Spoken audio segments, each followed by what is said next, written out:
Hartlik goeiemôre, mag die Here baie ryklik seën en sy wonderlike doel in die hart en lewe ook so bereik. Watter tipe habitat word verkies en hoe pas springbokke daarbey aan? Nou springbokke verkies 'n oop droë vlakte met kort gras en is nie afhanklik van water nie.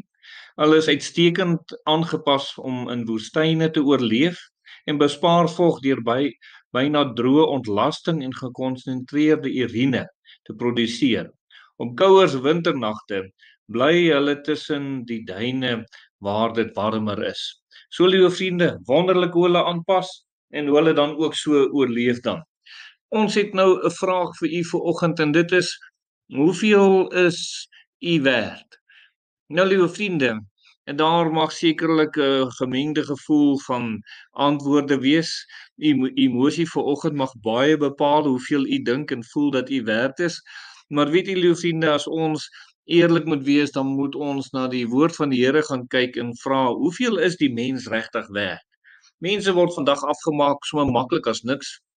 Ons sien dat daar sekere wêreldleiers is wat eintlik sê jong, die mensdom moet baie minder gemaak word en dan verwys hulle nogal na ons wat in hulle oë nou nie so baie bereik het soos wat hulle nou sogenaamd bereik het in hierdie lewe nie.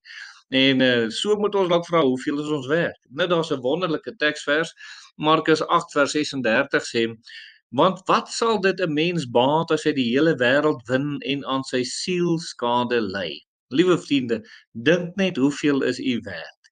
Die Here sê in hierdie teksverse baie duidelik dat ons moet weet dat ons geweldig baie werd is. Jy weet, Hitler het gesê dat 'n mens is net soveel werd soos wat 'n hond is. En Napoleon het gesê dat 1000 mense is nie werd wat hy alleen werd is nie. En liewe vriende, maar wanneer dit kom by die Here Jesus, dan sê die Here, u is vir hom geweldig baie werd. Die Here sê jy kan alles in hierdie wêreld verkry. En as jy nie die Here Jesus het nie, as jy in jou siel skade ly, dan verloor jy alles. Liewe vriende, die waarde van die siel is sekerlik eerstens ewig. Dis kan nie ophou nie. U siel, sekerlik sê die Here, moet so belangrik wees dat u moet sê tot in ewigheid is dit waaraan ek sekerlik moet bou, wat moet sorg dat dit reg is. Markus 8 vers 36 sê weer, wat sal dit die mens baat as hy die hele wêreld wen en sy siel skade ly?